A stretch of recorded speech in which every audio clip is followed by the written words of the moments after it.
Hello, I'm Isaac Hayes III, founder and CEO of Fanbase, and I'm here with a very important message. We are at a turning point in the Black community where we must have equity in the apps we use that scale to billions of dollars. But this time, we own the infrastructure, we own the culture, and we shape the future. And Fanbase is the future. Fanbase combines the free functionality of Instagram, TikTok, and YouTube into an all-in-one platform built for the evolution of social media and monetization. With over 1.4 million users, that's real proof that we are shifting the conversation of tech ownership and equity for creators. So right now, I want you to go to startengine.com/fanbase and invest today. The minimum to invest is $399. That gets you 60 shares of stock in Fanbase at $665 a share. This marks a turning point in Black ownership of social media. If we don't take this opportunity to own social media right now, we will always be customers to our own creations. And that can't go on. So once again, go to startengine.com/fanbase and invest today.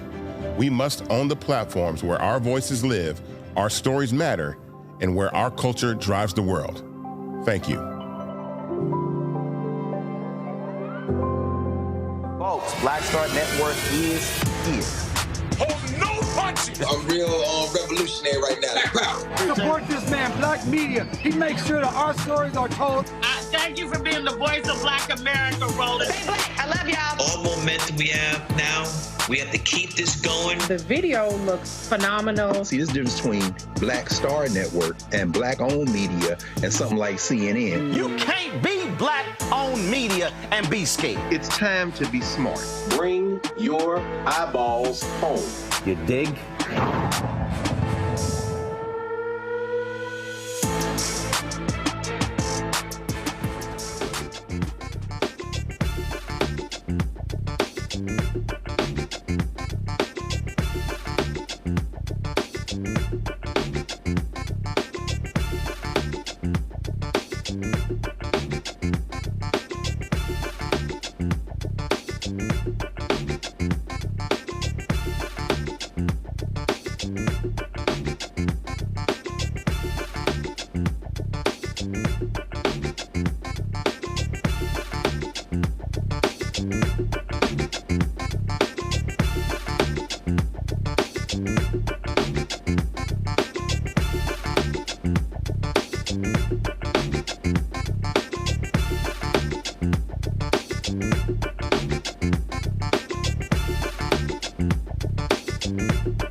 Today's Monday, September 15, 2025, coming up on Roland Martin Unfiltered, streaming live on the Black Star Network. I'm here in Rhode Island for the Jeffrey Osborne Celebrity Golf Classic. Folks, in politics, the right continues to attack the left after the murder of Charlie Kirk. Vice President J.D. Vance sits in on his podcast and literally lies about what Kirk had to say about Black women and Black preachers across the country.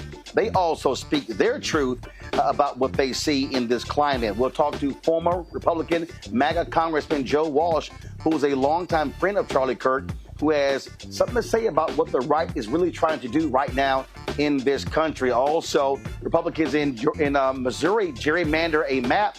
Guess what? They screwed up and got it wrong and actually violated the state constitution.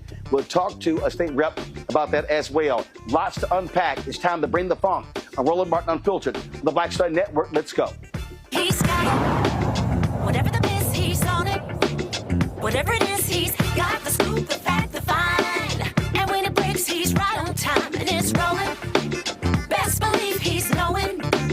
Putting it down from sports to news to politics. With entertainment just for kicks, he's rolling. It's on go, roll, y'all. It's Roland Martin, Rolling with Roland now. He's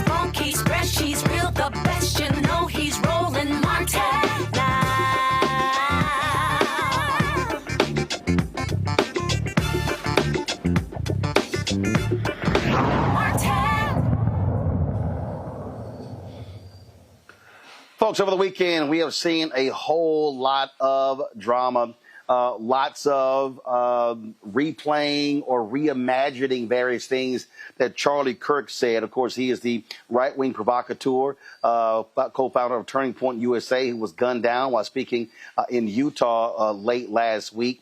And there were lots of things happening over the weekend, and just it was amazing to actually watch these things unfold. You had many people on the right who are defending everything he had to say, saying, oh, this was a Christ-like man, never said anything hateful or bigoted against anybody. Here's the U.S. Senator from Oklahoma saying that very thing on CNN. Senator, I want to start with you. You knew Charlie Kirk very well. You considered him a good friend. Charlie was made such an impact in such a short period of time. I mean, you think about this guy.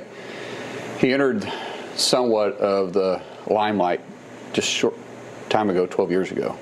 And he built this following that is just almost unheard of. And at 31, his voice has already been silenced because someone didn't agree with his political views.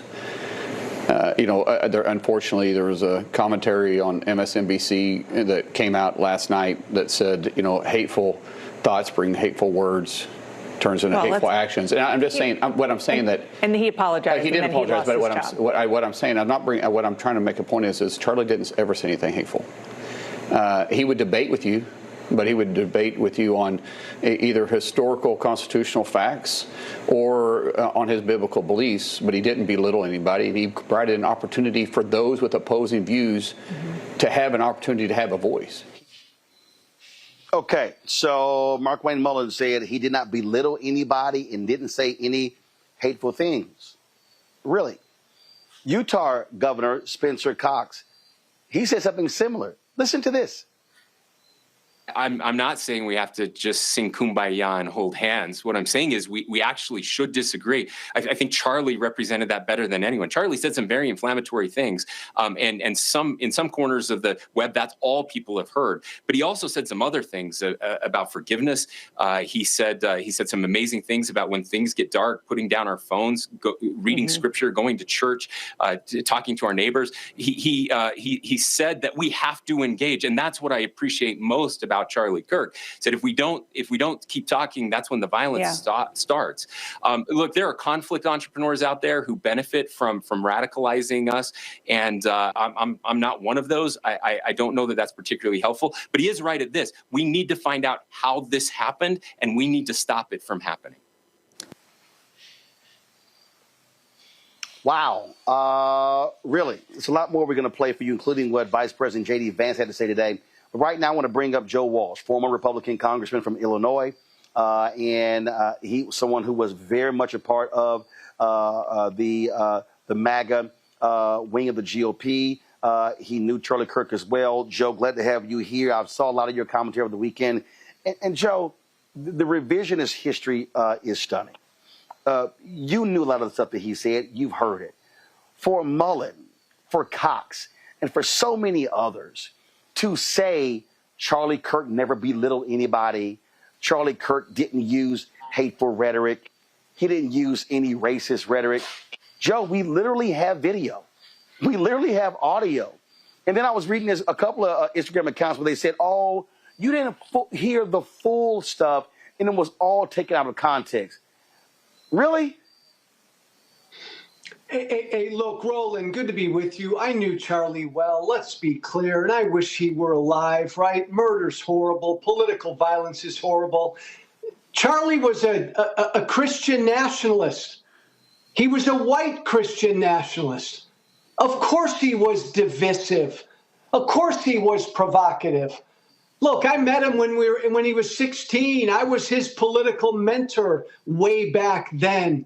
But he signed on to MAGA. He got radicalized by MAGA, and he was one of the best, most effective, divisive MAGA voices. That's why he was so successful, Roland. And that's the thing, to me, that's crazy. We have eyes, we have ears, we understand, what went on here. And the reality is, that's why his following was what it was. And I heard the comments that he made about Congresswoman Jasmine Crockett and Michelle Obama and Supreme Court Justice Ketanji Brown Jackson and Congresswoman Maxine Waters and so many others, talking about lacking the brain, the brain processing power. I know what he talked about when he talked about, frankly, great replacement theory and really complaining about immigration and really to keep this nation, frankly, a white country. We know what was said, and you're right. First of all, there's no justification for murder. There's no excuse for it. But what you have is this creation right now of martyrdom. That, oh, how dare anyone say any of these things, and how dare you speak that? And here's what just amazes me: the very people who say he was a free speech champion now don't want others to have free speech in criticizing what he and others have had to say. Roland, this is scary. And you and I are old enough, man, to remember huge figures in American history who were gunned down, struck down, military leaders, civil rights leaders. We are treating this 31-year-old podcaster, MAGA influencer, like he's Jesus Christ. So I come from the right. Why are my old colleagues and friends on the right doing this, Roland? Because the right wants a religious war. Let's just call it. They want a civil war. They want a holy war. That's why they're putting him up to be some Jesus-like martyr. Absolutely. I mean, Glenn Beck literally came out and said he was a civil rights leader. Oh, my God, stop it. Stop it. I've seen people say, I've seen a lot of these videos, I'm leaving my church because my pastor did not mention him. This was a Christian warrior. And let's just be clear. You said it, white Christian nationalists. It's slaveholder religion. We heard a lot of this stuff during slavery, during Jim Crow, things along those lines. And this whole idea about, it was about debate. It was about, exchange of ideas. I mean, come on, let's just stop it. And so we see what's going on here. We see the games that are being played. And then what gets me, Joe, is this whole deal of, oh, my God, the left, how they indoctrinated him and the accused killer going to a university. The dude was at a university for one semester, Joe. You're trying to tell me that one semester at a mostly white institution in Mormon, Utah, which is not a liberal bastion, somehow just radicalize him? I mean, it really is showing folks of the hand they're trying to play. Yeah, and I think even on top of that, Roland, I think it was like some technical school. So it wasn't some crazy liberal arts school for a semester. Look, cut through all the BS. The Speaker of the House, Mike Johnson, has publicly said that America should be a white Christian country. This is what animates my former party. Roland, you know me, right? Tea Party Hellraiser. I don't come from the left. I left the Republican Party when the Republican Party became MAGA. And my fellow Democrats and folks on the left need to understand that the most powerful force in today's Republican Party is represented by what Charlie Kirk said. It is this drive to make America a white Christian nation. I got to tell you, this is what they say privately. This is now what they say publicly. This is what Charlie Kirk said publicly. And Joe, again, one of the reasons I wanted to have you on, because you know these people very, very well. Yeah. You said it yourself. You were one of the strongest voices. You were one of the folks who understood the incendiary language when you were in Congress, when you had your radio show, and how people loved when you did it. And then when you chose to apologize for that and turn away from it, oh, my God, they literally have just tried to destroy you because of that. Yeah, again, you know the deal, Roland, right? I came out publicly against Trump 7 years. For 7 years, I put up with death threats on a regular basis. Nobody is welcome in that party unless you bow down to what this force is, this MAGA force. And again, look, there have been some people on the left who've celebrated Charlie Kirk's murder. Shame on them, be better people. But this is much worse, Roland, what my former friends are doing on the right, because they are turning this into a holy war. When you say we declare war on the left because of what some 22-year-old young guy did in Utah, and then you declare war on the whole left, that's a lot worse than celebrating Charlie Kirk's murder, because that's dishonest, but that's also inciting hate and violence. And Roland, look, Trump's an idiot. So yeah, Trump says the left, the problem in the country is the left. J.D. Vance is not an idiot. What did J.D. Vance say today, right? He was subbing for Charlie Kirk on his radio show, and he spent the entire show going after the left, going after them, they, them. Man, Democrats need to wake up, Roland. This is a really serious deal by my former colleagues. The stuff that I hear privately from them right now, Roland, for the last 5 days, I mean, they want to go to war. This is a holy war.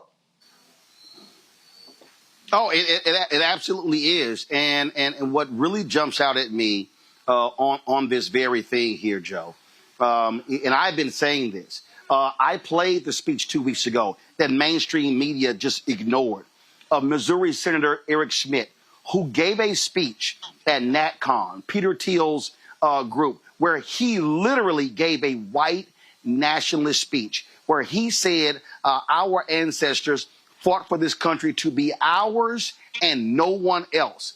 He was talking about white people. He was basically saying if you are Black, Latino, Asian American, or even Native American, America is not for you. And folks just ignored it. And so people need to understand, again, what they're saying, why they're saying it. And yes, there are many evangelicals, any very conservative white Christians who are pushing this as well. And you nailed it. They want a holy war. They want a race war. They want this to be a white country. It is clear as day. And Roland, really important point. Charlie Kirk, at only 31, the impact he had because he was one of the most successful pushers of this white Christian nationalistic idea.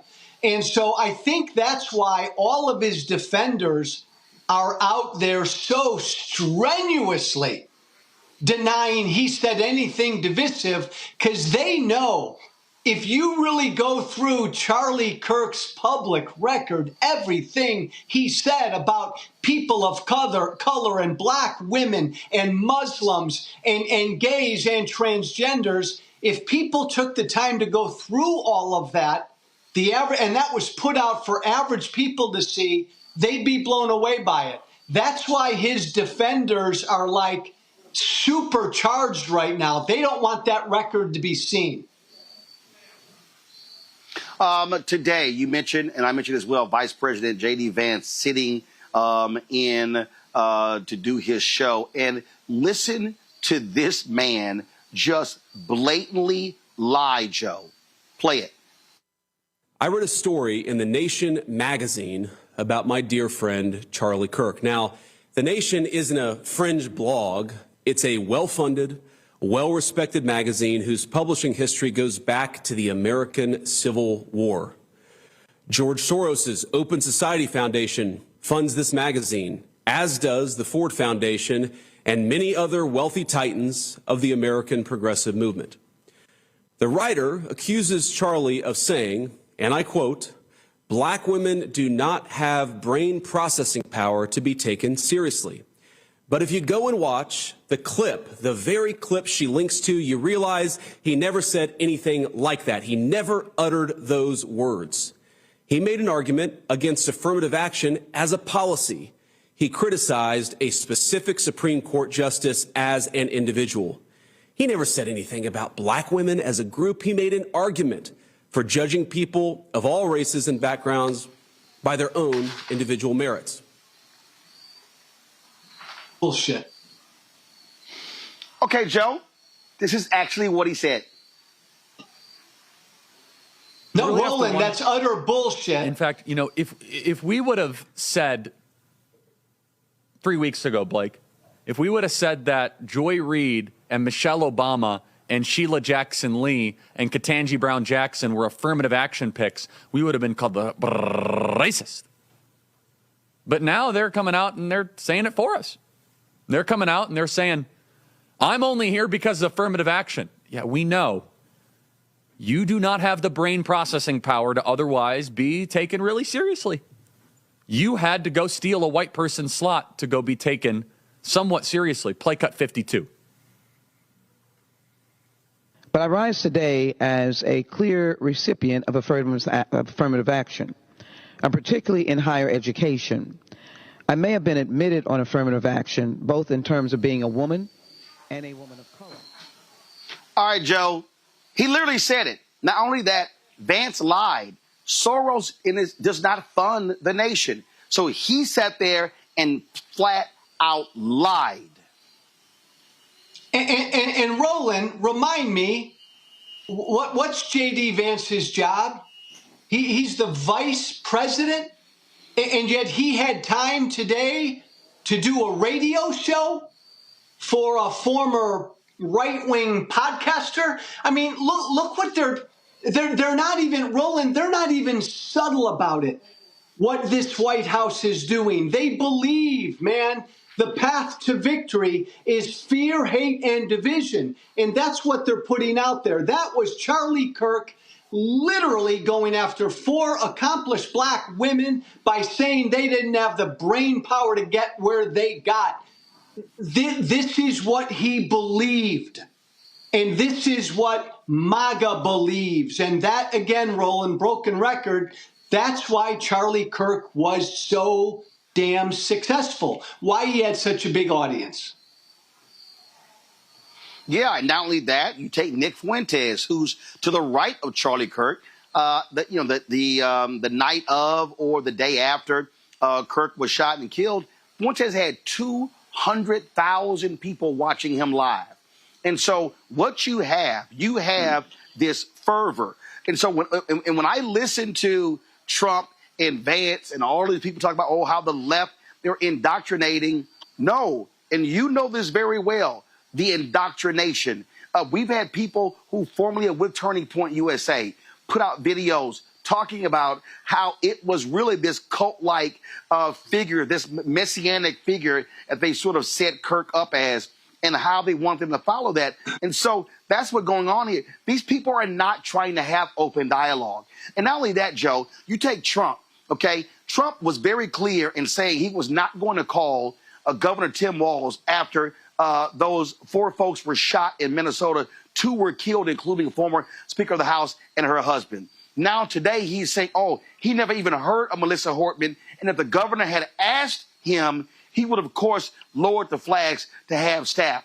I'm sorry. He's also lying. He knew about her. He knew about the shooting, but he was so arrogant that he said, oh, 2 Democrats, a Democrat Speaker of the House shot and killed. Yeah, I don't care, but lower the flags to have staff with Charlie Kirk. Flies body on Air Force 2.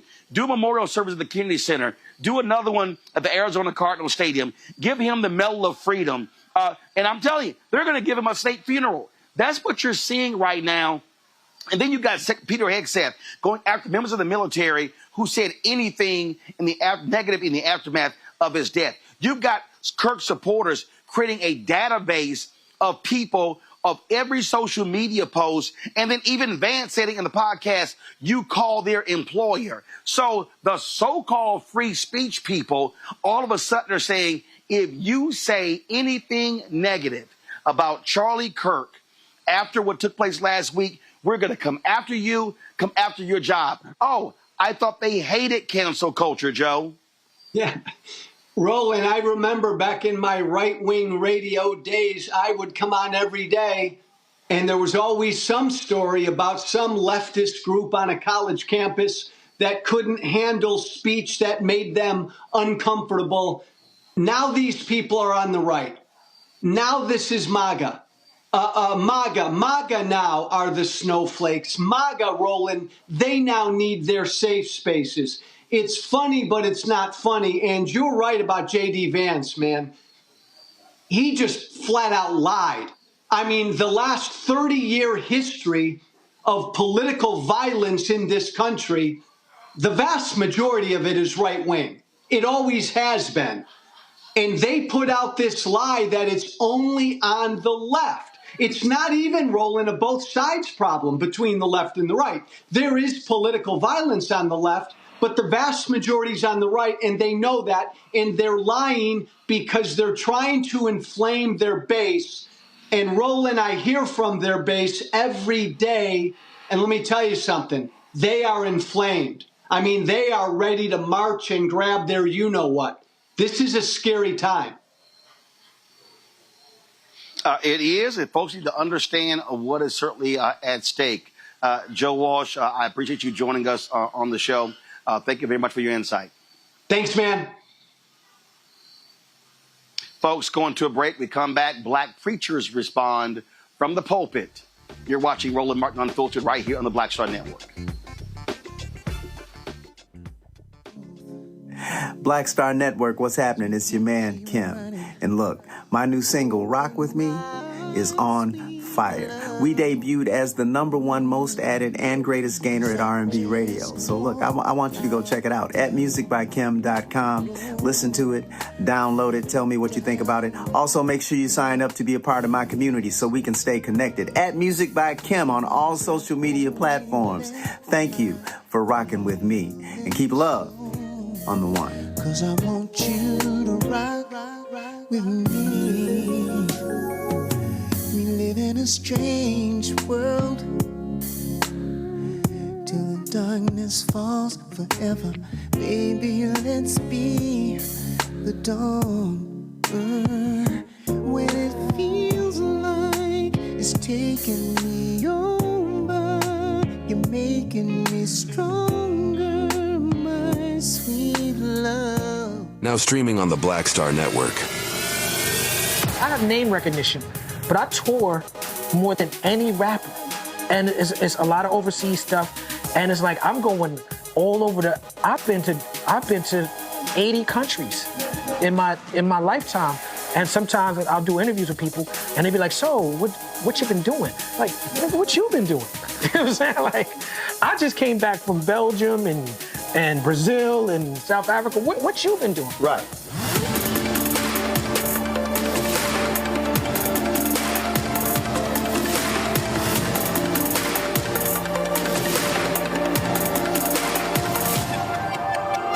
I am Tommy Davidson. I play Oscar on Proud Family, Louder and Prouder. Right now, I'm rolling with Roland Martin, unfiltered, uncut, unplugged, and undamn believable.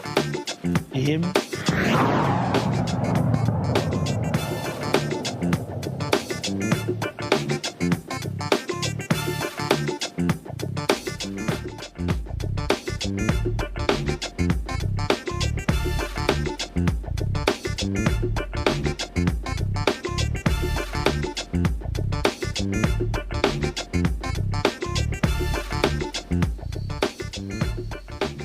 Black preachers from across the country certainly were not holding back from the pulpit on Sunday.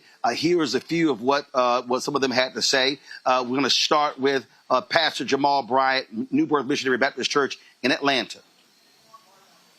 I'm concerned about all of these Negro preachers who've been, in fact, talking about that this man that was killed was the answer to Christ in the earth. Y'all ain't saying that. They having moments of silence in black churches all over the country over a man that was racist and a white supremacist. How dare you compare him to Martin Luther King?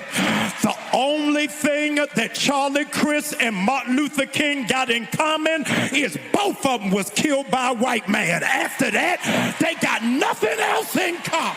In the name of Jesus, I pray that you'll perform a miracle in this country. It does not necessitate turning water into wine. we're asking you that you will shift gun control in this country. I pray that our seniors will feel safe. I want our parents to feel safe sending their kids to school and not be alarmed, fearing that there will be a school shooting like it was in Colorado on the exact same day. I pray, dear Lord, that there will be a peace that passes all understanding. I pray that you will disarm the adversary. Now, God, I pray that you will strengthen us so that we can fight in the spirit realm, that we'll be able to pull down every stronghold, that we'll be able to lean on you for areas that we do not understand. Thank you that this shift, this revival will take place not by might, not by power, but only by your spirit. And God, we're saying to you today publicly, you can use us as healing virtue for this land. Thank you, dear Lord, because you already gave us the remedy. If my people who are called by my name will humble themselves, seek my face, turn from their wicked ways, you'll hear from heaven. God, heal America today. Folks, Reverend Dr. Marcus Cosby, Wheeler Avenue Baptist Church in Houston. Last week in Denver was the 47th school shooting this year. And we got to be careful and we don't lose our song and get so comfortable with the hell that's raging in our streets. We still got to be conscious that there's some things happening in this world that are trying to rob us of our song. I really despise the way that Kirk was killed last week. I despise the way he was killed. Shouldn't have gone down like that. But political violence ain't nothing new to this nation. Now, let's be clear. Let's be clear. They killed our ancestors over political violence. That was political violence right there. Knees on necks, that's political violence right there. Shooting you down for having some Skittles and a drink, that's political violence right there. Let's be clear, this ain't new. This ain't new. And I want them to be just as concerned about Kirk, and be just as concerned about Trayvon as they were about Kirk, and just as concerned about my brother that just got shot last night as they were about the brother that got shot a couple days ago. And while I'm on that, can I go a little farther? You and I need to be very careful. All of us need to be careful of the public positions that we take. Be very careful. Mr. Kirk said for years that sometimes there in schools there has to be some live sacrifice to protect the Second Amendment. I'm not making it up. Some lives have to be taken to protect the Second Amendment. Got to be careful of the positions you take, because they might just come back and take you. I am not applauding his death. That boy should not have died. His children got to be raised without a father. His wife has to deal with living without her husband. It should not have gone down like that. But the Bible says if you live by the sword,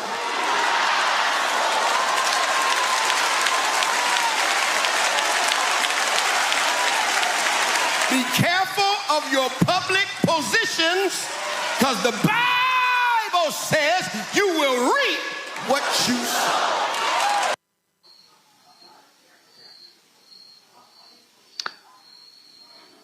Folks, Pastor Rudy McKissick also spoke. He's a senior pastor of the Bethel Church in Jacksonville, Florida.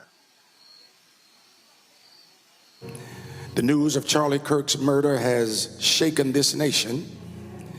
And I must say from the outset, the act itself was despicable. No one deserves to be gunned down.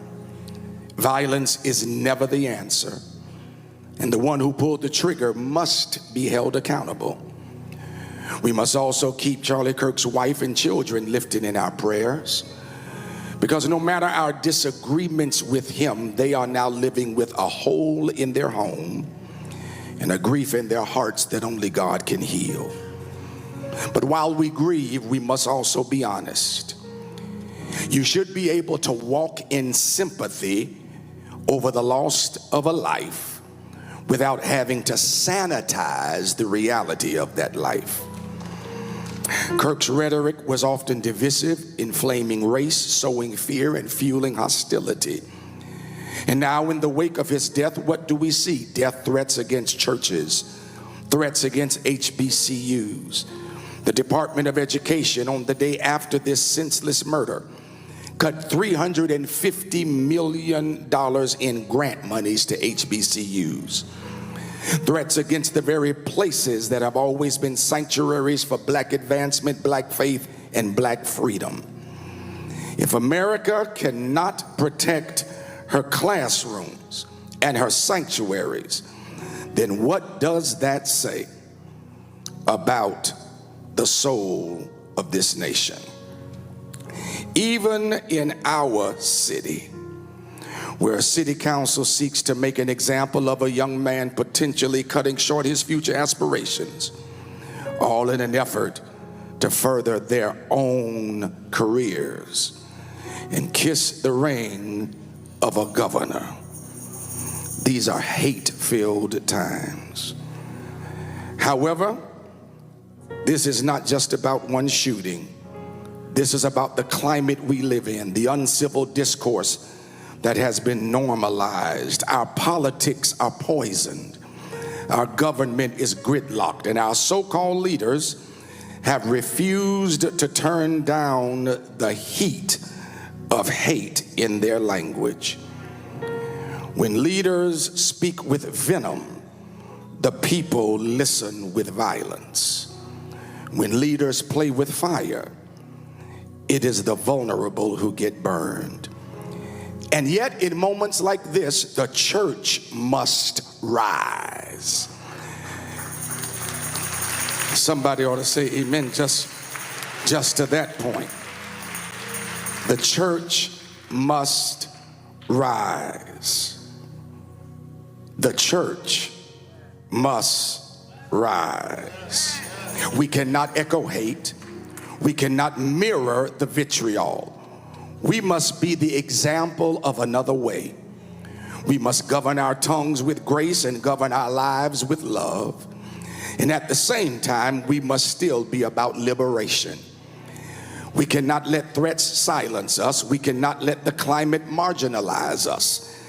Our ancestors built faith and freedom in the face of slavery and segregation. Surely, we can stand for liberation in the face of tweets and tirades. So today, as your bishop, I call on us to pray for the Kirk family. Let us grieve the tragedy, but let us also be clear-eyed about the times we are living in. The racism that has been unleashed, the division that has been amplified, the threats that have been aimed at our institutions, these are all reminders that the Church of the Living God has work to do. We are called to be salt and light. We are called to speak truth with courage, but also with civility. We are called to fight for liberation, not just for ourselves, but for the generations to come. Church, let us not be silent. Let us not be bitter. Let us not be hateful. Let us not be marginalized. Let us be who God called us to be. The living, breathing, liberating example of what love and justice looks like in a nation that's on fire. Folks, Pastor Howard John Wesley, Alfred Street Baptist Church in Alexandria, Virginia, man, he really brought it home. And this clip here has gone viral.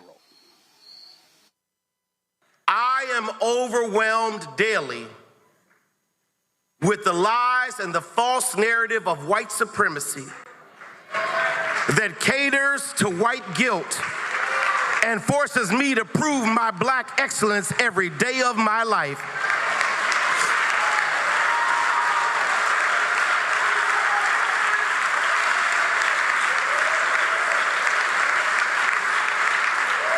Siobhan, I'm overwhelmed listening to the voices of those who think they have the singular right to define and defend what America is and determine who's allowed in this land that was built by my forefathers and my foremothers.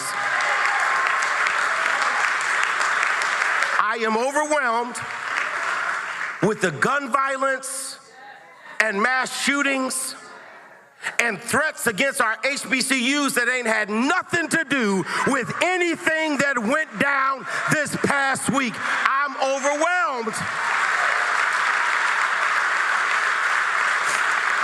I'm overwhelmed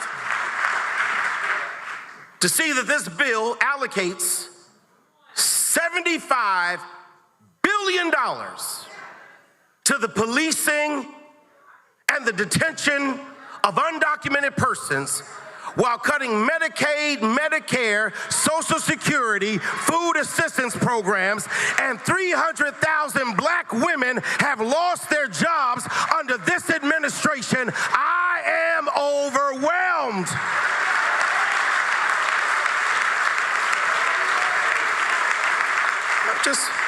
I'm overwhelmed with ICE raids, Klan rallies, corporations backing off of DEI, Supreme Court rulings, and presidential executive orders. I'm overwhelmed with folk who call themselves Christian because they invoke the name of Jesus and quote Bible from the Old Testament, but never live like Jesus, never love like Jesus, never talk like Jesus, never put their arms around folk like Jesus, never have any fruit of the Spirit, never try to live out the Sermon on the Mount. I am overwhelmed.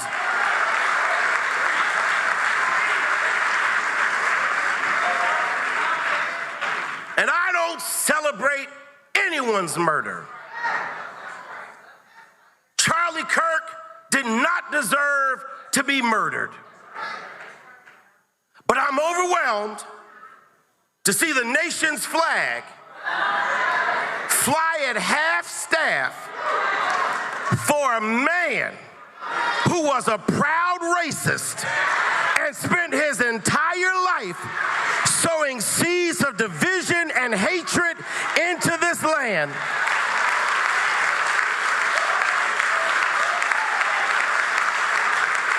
And then these hypocrites with selective rage who are mad about Charlie Kirk but didn't say anything about Melissa Hortman and her husband when they were gunned down in their living room.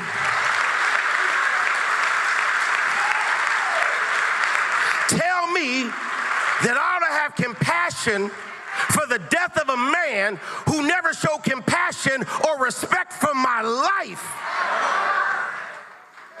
Y'all, there's nowhere in Bible we are told to honor evil.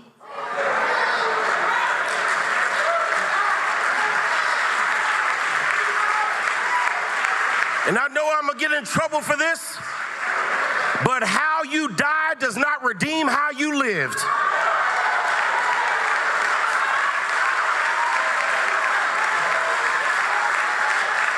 Your death does not make you a hero. It does not make you one who should be honored. It does not make you one who should be respected. I can be sorry about your death, but not celebrate your life. You did not live.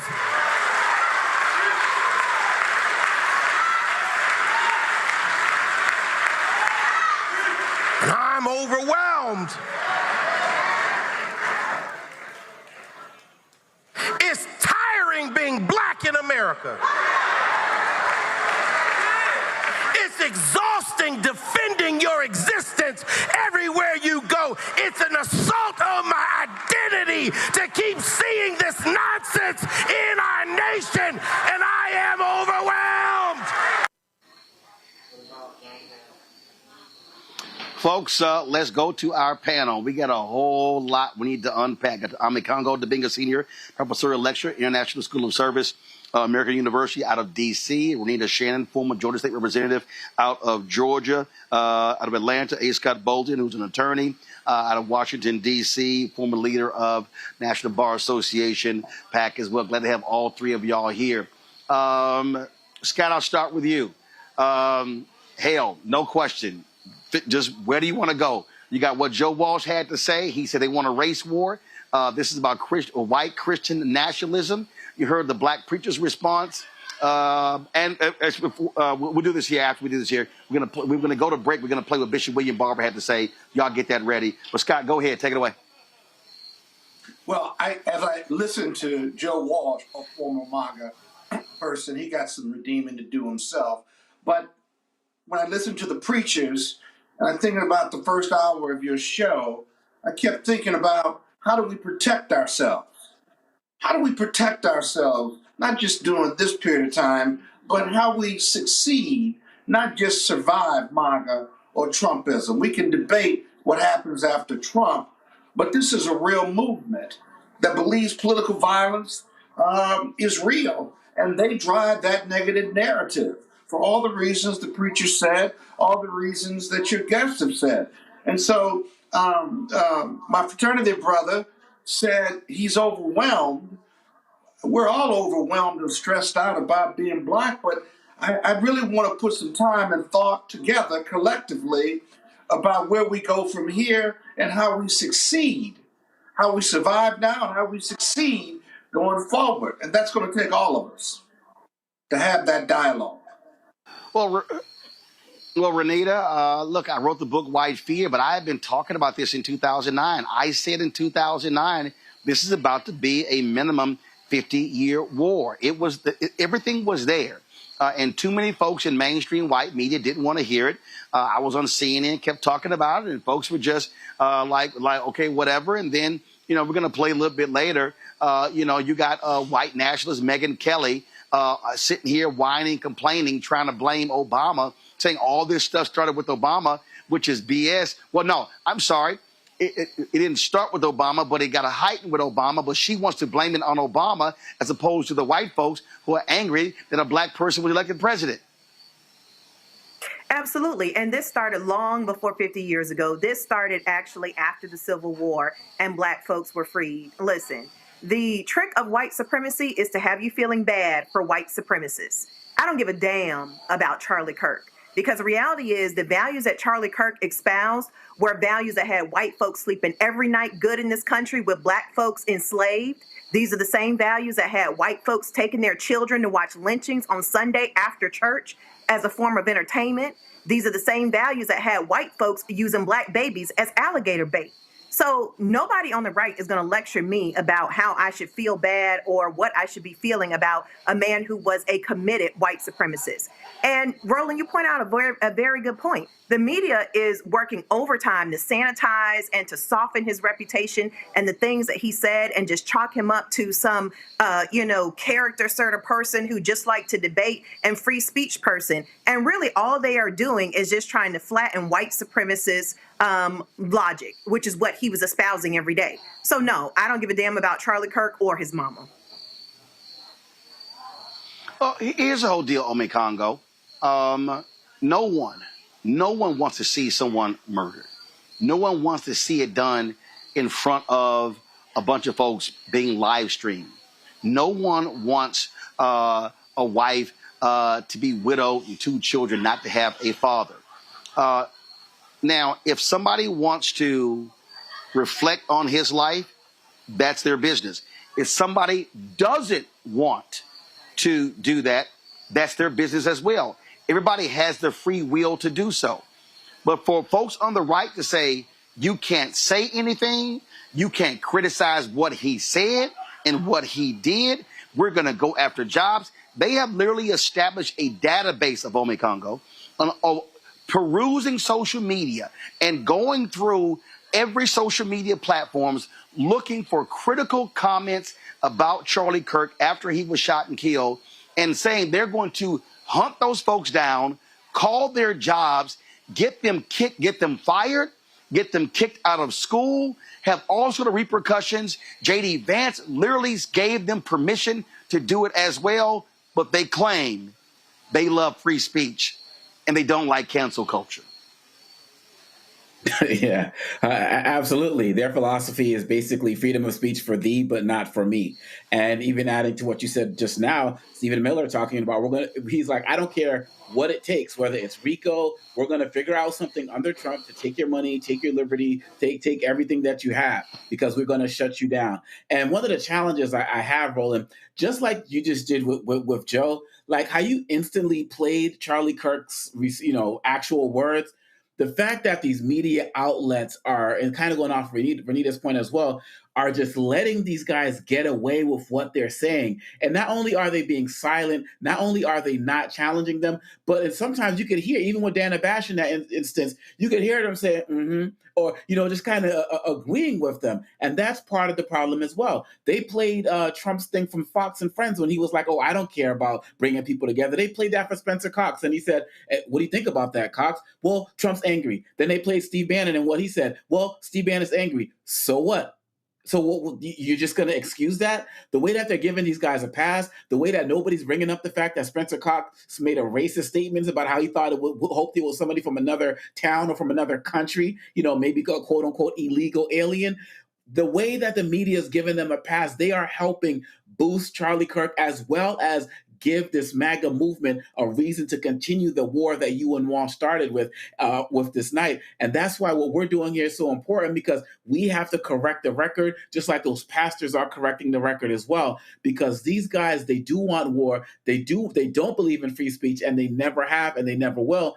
But the way that these journalists don't hold them accountable is one of the reasons this continues to fester in the way that it does. And they need to be called out too. Absolutely. We're going to go to break, and we're going to, of course, talk about Brian Kilmeade, who literally said on Fox News that the homeless should be murdered. I thought they were pro-life. He apologized, but it was weak as hell. Megyn Kelly did her latest white woman rant. But coming up next, we're going to talk about what Republicans in Missouri did by gerrymandering, this racist gerrymander of the lines, how they likely broke the state constitution. You're watching Roland Martin Unfiltered on the Black Star Network. Support the work that we do. Join our Brina Funk fan club. Your dollars are critically important for the work that we do.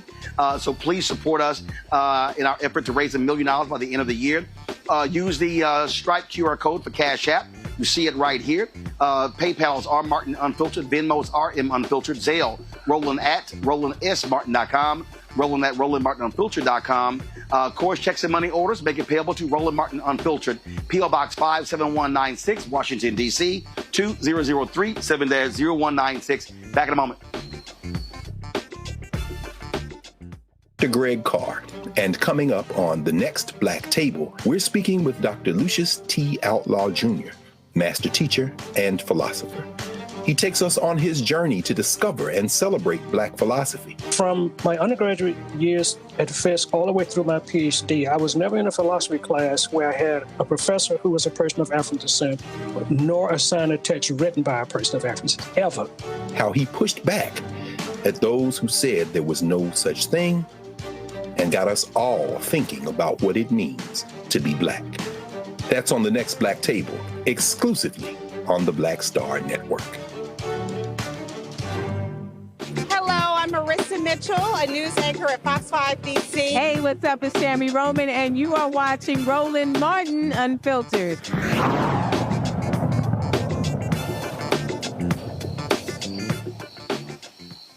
All right, folks, welcome back. We told you last week Republicans in Missouri redrew the lines, destroying the congressional district of Congressman Emanuel Cleaver, one of two African Americans representing Missouri. The other is Wesley Bell in St. Louis. Well, guess what? They may have seriously screwed up. They were in such a haste to redraw the lines that they made some critical mistakes, including breaking the state constitution. Joining us right now to talk about this, y'all, it really is unbelievable when you think about what they've done. It's crazy. Is Mark Sharp. He is a Missouri State Representative. Mark, glad to have you here. So tell people what they did. It's really crazy, because y'all have a state constitution that says when lines can be redrawn, correct? Absolutely, Roland. And they have messed up in 3 ways. It's really quite amazing how they actually put themselves in this position. To rush a bill this fast, this hastily through the legislature has presented some real issues that I think they're going to experience in the court. And not only that, they screwed it up even more so. Aren't places represented by 2 members of Congress?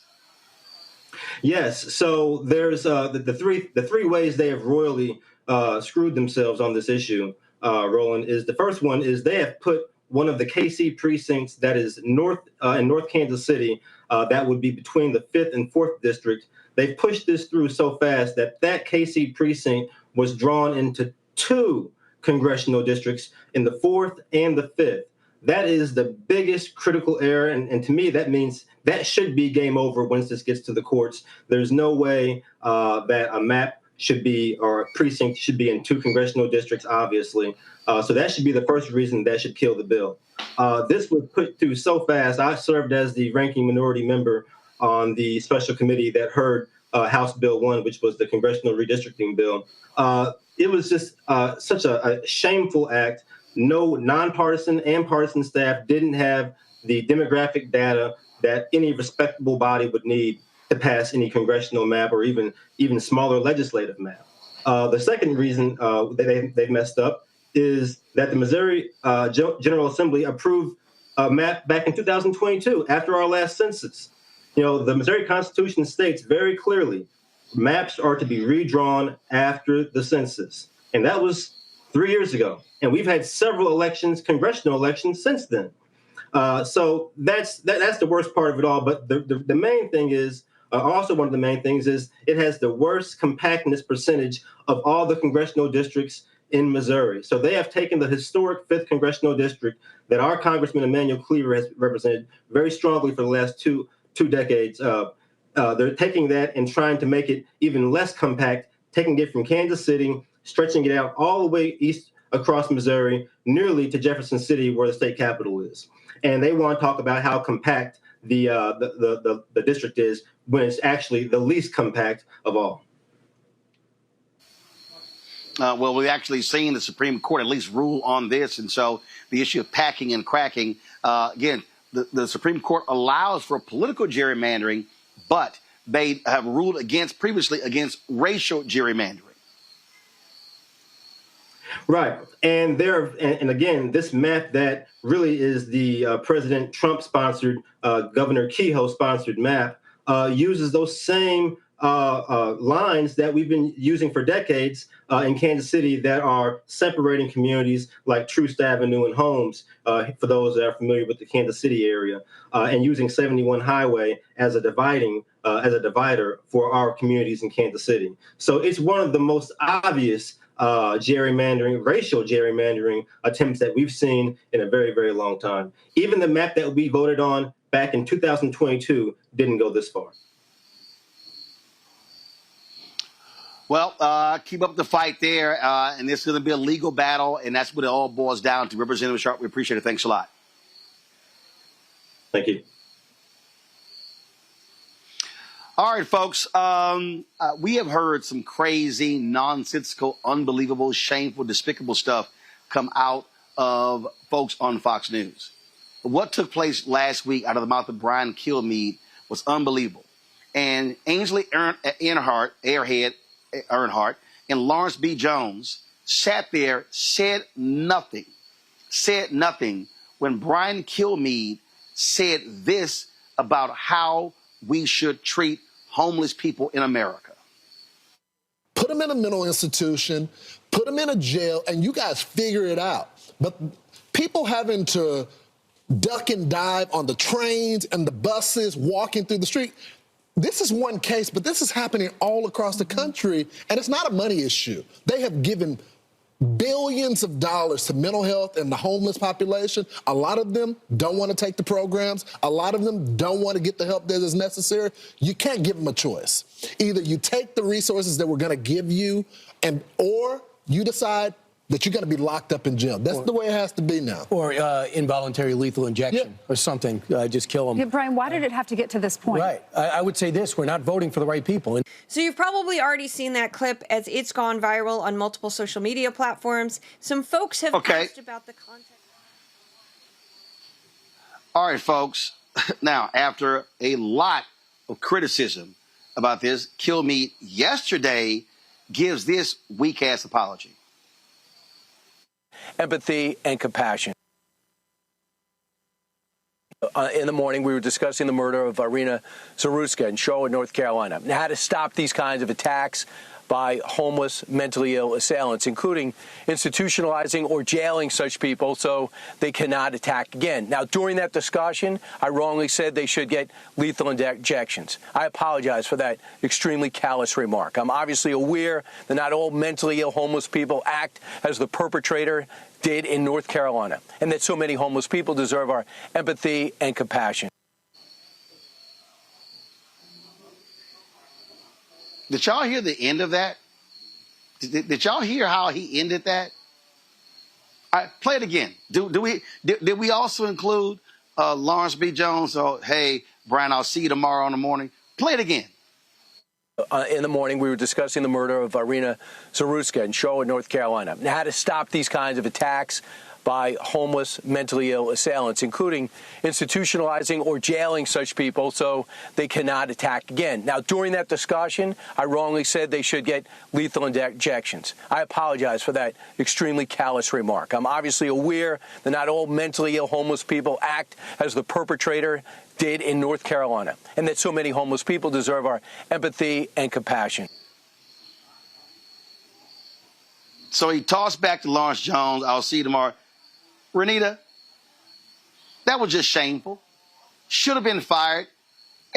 Involuntary, just kill them? He wasn't referring to a specific case. He was saying kill all homeless people in America. Wow, way to go, pro-life Fox News.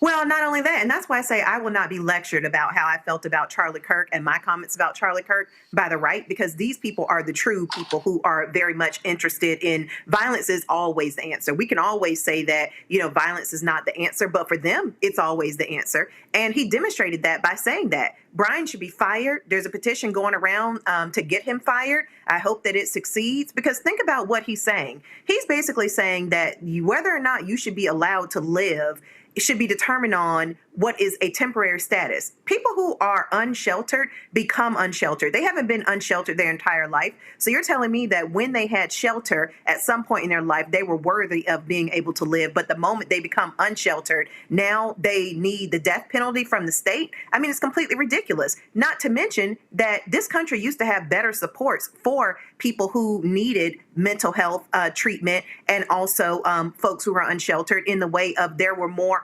mental health hospitals that existed. And it was the Republicans over the last decades who defunded those services. Those are the services now and the types of resources now that they just call socialism. And Trump is doing everything that he can to continue to cut services. So what do you expect?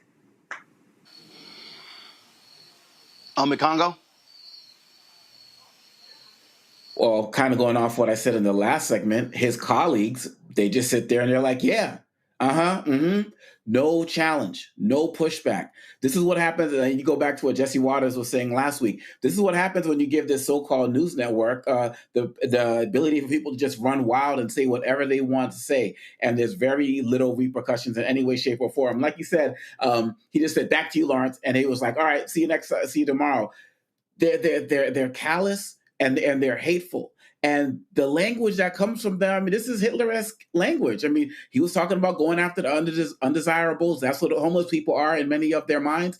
And at what point do these guys have to start taking real accountability for their actions without having a multi-million-dollar lawsuit? If they think that this is done just because he gave that fake apology, I'm glad the online petitions are circulating. And I'm hoping that more pressure comes, because this is the same type of mindset that leads to homeless people being attacked on the street because they feel like it's justified, undocumented undocumented folks being attacked on the street and anybody who quote unquote looks undocumented.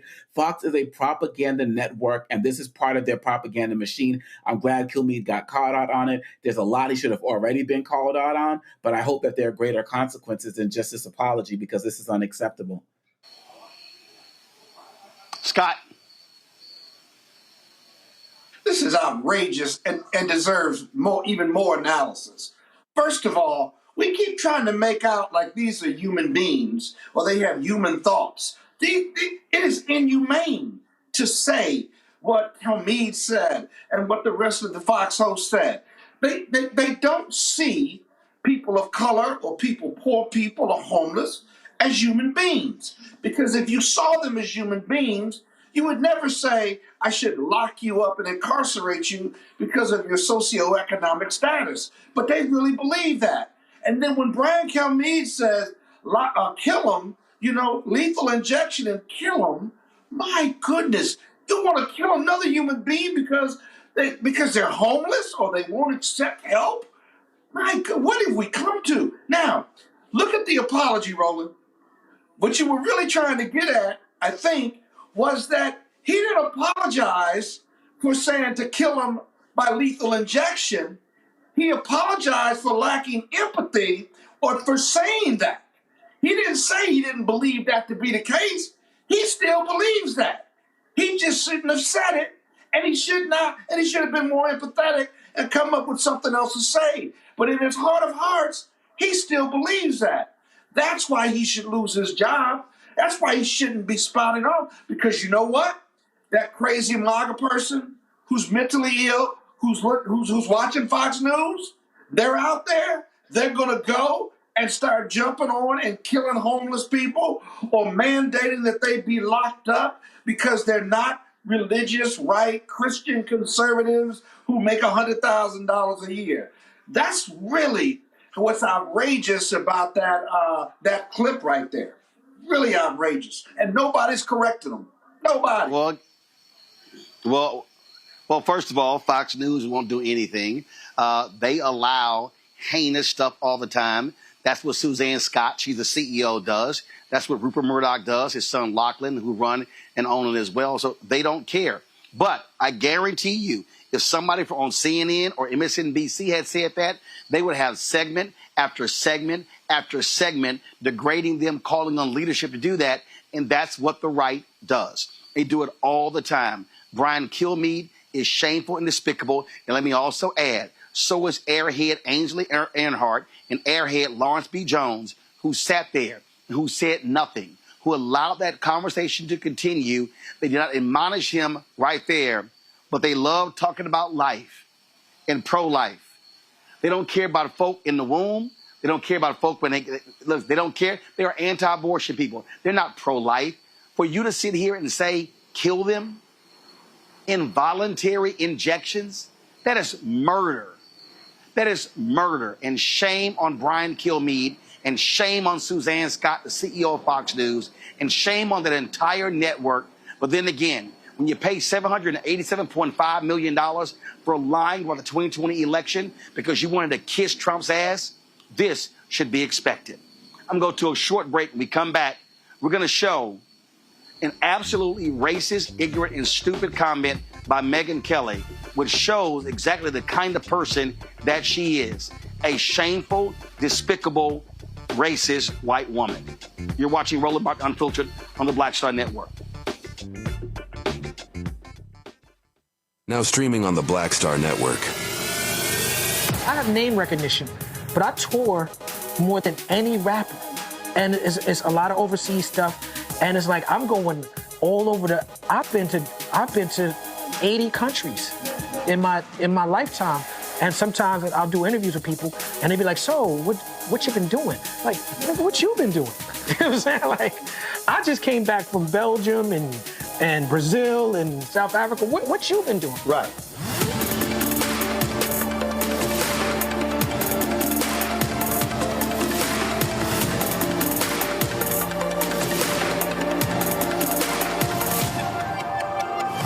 This week on The Other Side of Change. Hurricane Katrina, 20 years later. Cannot believe that it's been more than 20 years since we saw Black people and Black communities across New Orleans and the South being failed by our government. But it's a harrowing lesson. We're going to unpack how race and class intersect in ways and how we need to talk about this government doing more for our communities. Again, you're watching The Other Side of Change, only on the Black Star Network. This week on A Balanced Life with Dr. Jackie, we're talking all things entrepreneurship. Whether you want to jump right in, take a leap of faith, or you've just been thinking about it for a while, we're having a one-on-one candid conversation with Dr. Tierney, our level up coach and YouTuber of the amazing Hey Sugar. So let's talk about entrepreneurship. Before you jump out here, know that it is some work that goes into it. And not necessarily the work in the business itself, but some inner work. That's this week on A Balanced Life with Dr. Jackie on Black Star Network.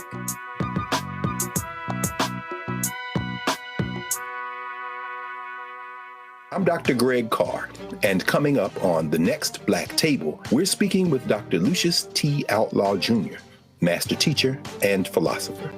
He takes us on his journey to discover and celebrate Black philosophy. From my undergraduate years at Fisk all the way through my PhD, I was never in a philosophy class where I had a professor who was a person of African descent, nor assigned a text written by a person of African descent, ever. How he pushed back at those who said there was no such thing and got us all thinking about what it means to be Black. That's on The Next Black Table, exclusively on the Black Star Network. This is Reggie Rock Byford. You're watching Roland Martin, unfiltered, uncut, unplugged, and undamn believable. You hear me?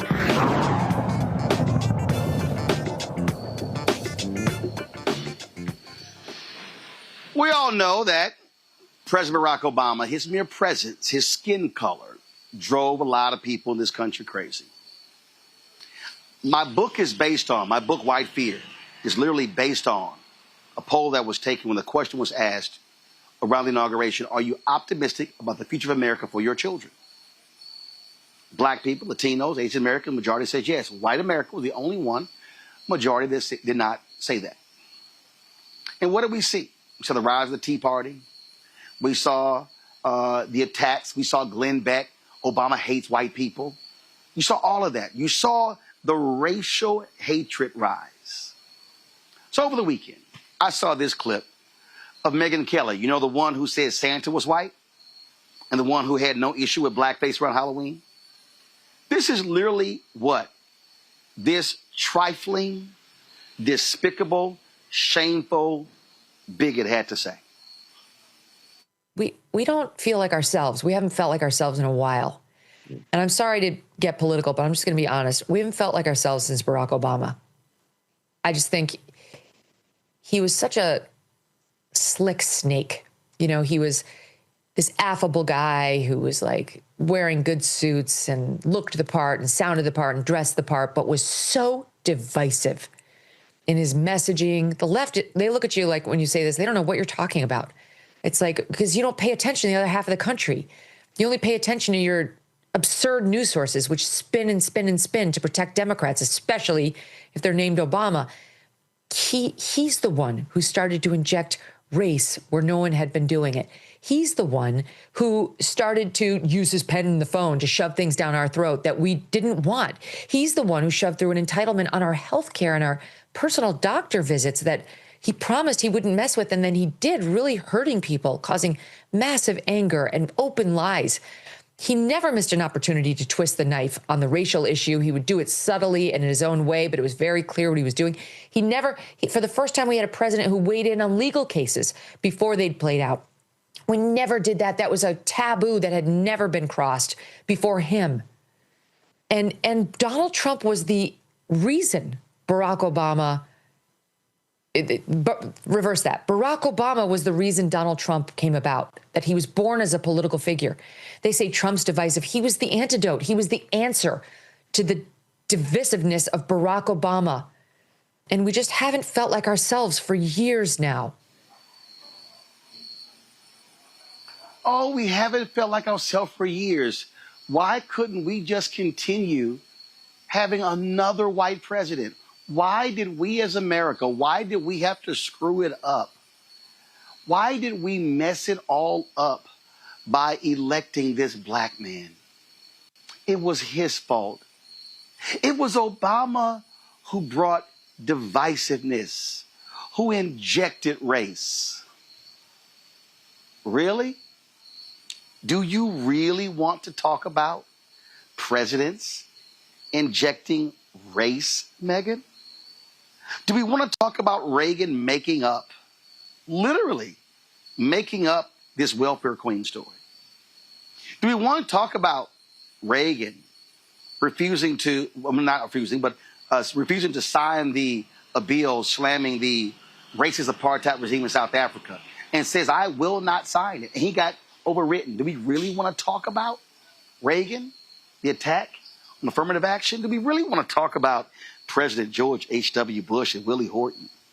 Do we really want to talk about Lee Atwater, and who said that we don't have to use the N-word, there are other words that we can say? Y'all, there's actually audio of this. Do we want to talk about the racist Richard Nixon and the stuff that he actually said caught on tape? Really, do we want to have that conversation? Do we want to go back to Woodrow Wilson, who actually showed Birth of a Nation in the White House, who reinstated segregation in the federal workforce? William Monroe Trotter, the great journalist, was thrown out of the White House because he was challenging this racist bigot. We want to talk about Herbert Hoover, the leader of the Lily White faction, the Republican Party. Do we really want to have that conversation, Megyn? Oh, and then she says, Obama is the reason for Trump. Yes, because Trump came in pressing his white rage buttons. And guess what? People like you, Megyn, you know, little Miss Blackface, upstate New York, who said, oh, no, remember what you told me off air? Well, you know, it's like where I grew up. I mean, there was no racism because also there were a few black people, Megyn. Oh, you remember that conversation we had off air at NBC? The place where you got fired because you sucked. But see, you want to sit here and, oh, it was Obama who injected race. Really? Obama tried to run from the issue of race. Obama tried to be as mainstream, middle of the road as possible. But his mere skin is what drove y'all crazy. Because y'all woke up and said, damn, I'm sorry. Oh, we're now going to have to actually deal with this thing. See, Obama forced y'all because y'all couldn't run around it because, see, y'all couldn't call him the N-word. See, I heard you like, oh, little slick snake. They talk about his suits.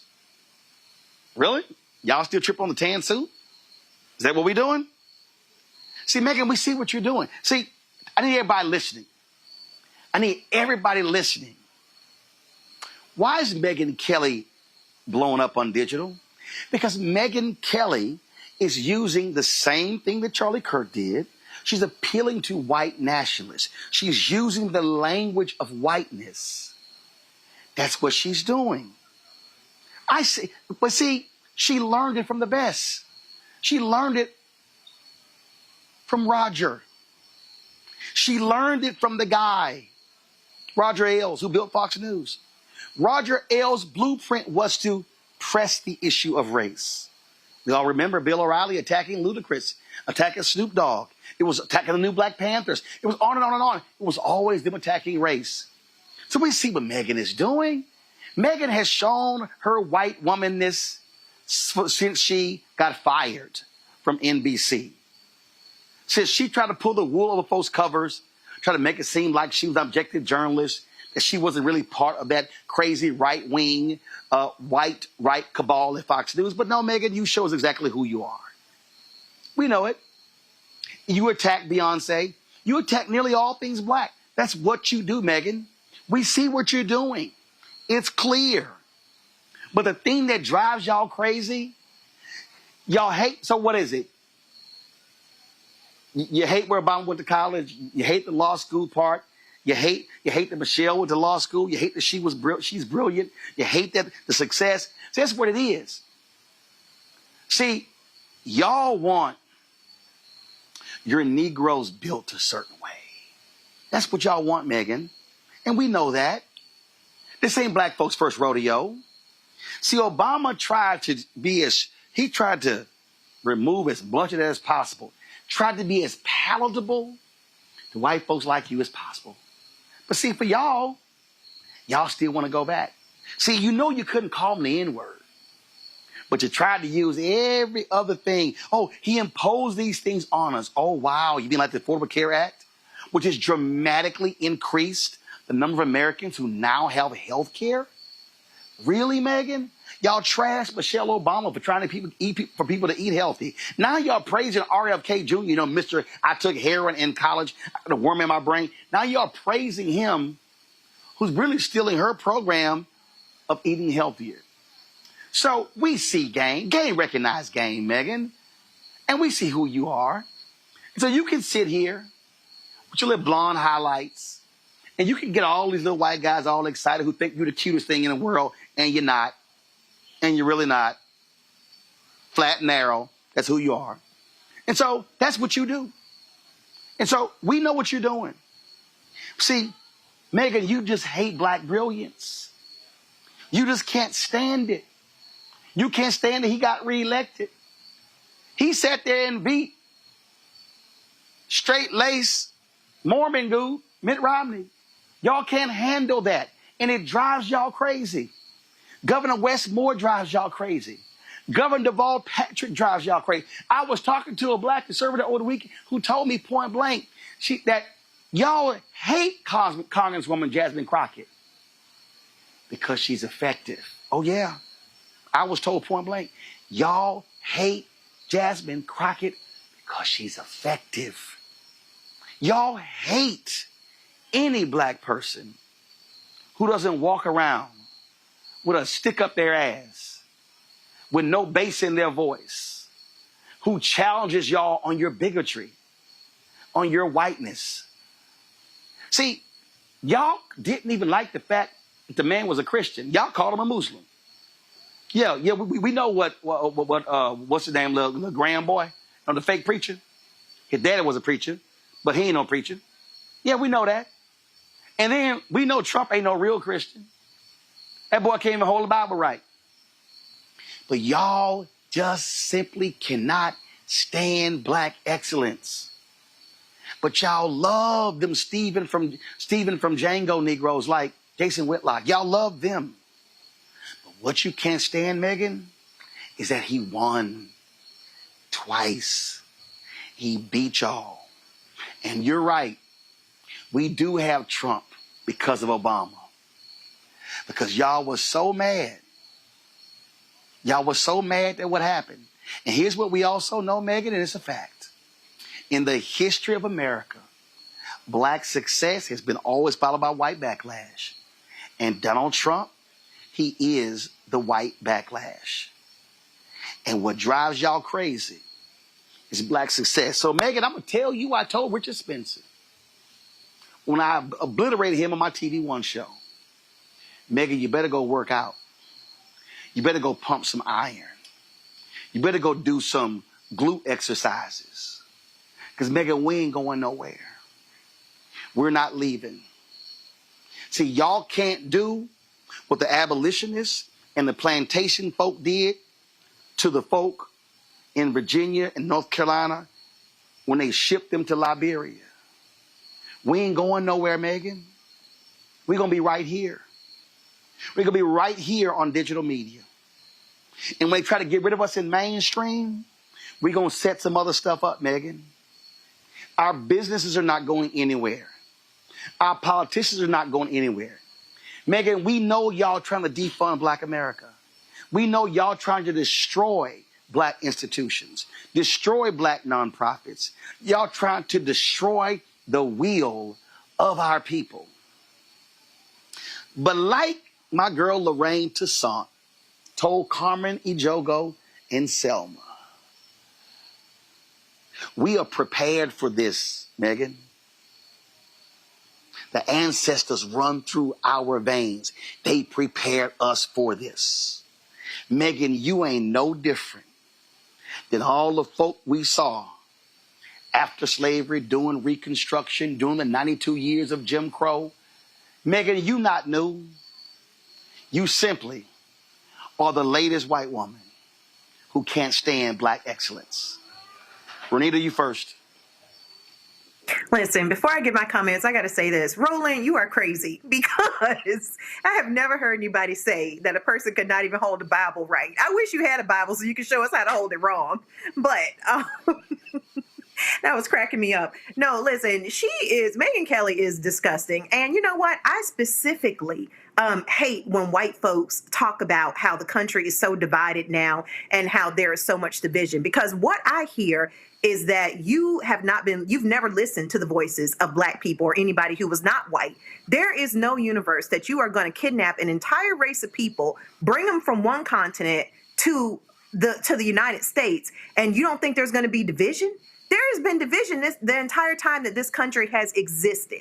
And so to me, these people who, wax poetically about, oh, all the division just popped up out of nowhere. It just came about in the last, ever since Obama, is like, these are the people who, number one, are mad that now there are platforms like this where you can actually hear what black folks think about a lot of these issues. They are mad that black people's voices are more now louder than ever, and you can actually hear what different communities are saying. That's what these people are mad about. So yeah, they wanted to go back to a time of where we didn't have the platforms to be able to say how we felt about what was going on in the world, and things were largely silent because that is what for them made them feel like, oh, well, there's not a lot of division in the country. But that was completely false.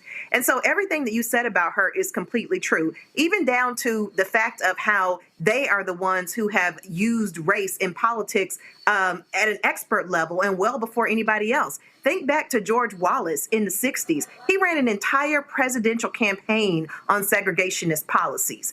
And they chalked it up to, oh, he's just speaking for, low-income workers. I mean, they have had all these fancy ways to just run completely racist campaigns and interject race into politics. Right around the time that Republicans started to lose elections was right at the time where lots of their expert thinkers decided, you know what, we really need to just start using race at the forefront to be able to coalesce our folks together and start winning elections. And it has worked. So she has some gall to bring up anything that President Obama did. Congo? Look, when it comes down to it, they are quick to blame a black woman and Barack Obama, right? In conversations about violence, they're still bringing up Maxine Waters and her saying confront people. They're still bringing up Michelle Obama and her arms and her being divisive. And they're jealous at Ketanji Brown Jackson. And they're jealous, when it comes to the brothers, Obama is number one for them. He is their number one target. He'll be their number one go-to. I mean, this man hasn't been president in so long, but these guys, just like Trump, they cannot operate without a target. They cannot operate with giving you somebody to distract from what they're actually doing or what they're actually saying. And Megyn Kelly demonstrated that perfectly. It's almost as if it's probably as if they want violence to come towards him as well. As long as they can keep pointing a finger away from Trump and his ridiculous policy. Hey, by the way, the economy is still in the shambles if people haven't noticed with all of this other talk on everything else. Hey, the Epstein file still ain't out. Well, let's just blame Obama.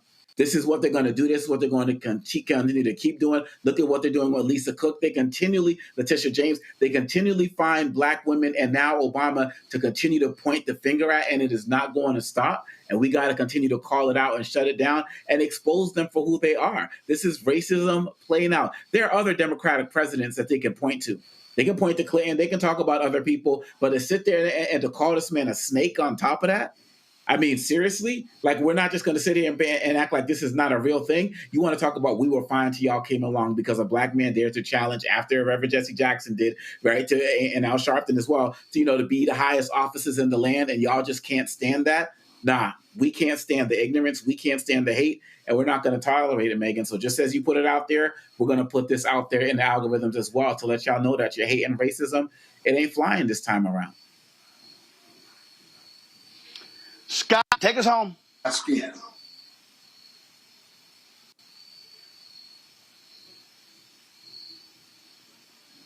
Scott? Hello? Yeah, me?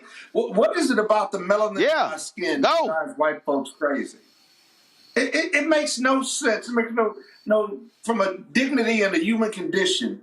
And yet, if you look at Megyn Kelly, she has downright hatred for Barack Obama. White conservatives always attack the person, not the ideas. And so she attacks him as being this slick snake. And she's dripping with venom when she says it. She looks down as if she's thinking through it. And that his suits, and he was this, he was that. But what's racially divisive about Barack Obama is his mere presence, the color of his skin. And he doesn't drive that narrative. White privilege and white racism drives it. He's racially divisive to white America or white conservatives because of the color of his skin. Period. Doesn't matter. The color of his skin, that's it. He's racially divisive. And by the way, the fact that he did not have a 8-year term with scandal, not one scandal, not one investigation. He's a Harvard-trained lawyer. I mean, you would think that those would all be acceptable to white America and white conservatives, right? That they would rally and support him and how far America has come in race relations. And yet, it's just the opposite. Their privilege and racism overwhelms them. And so they project, right?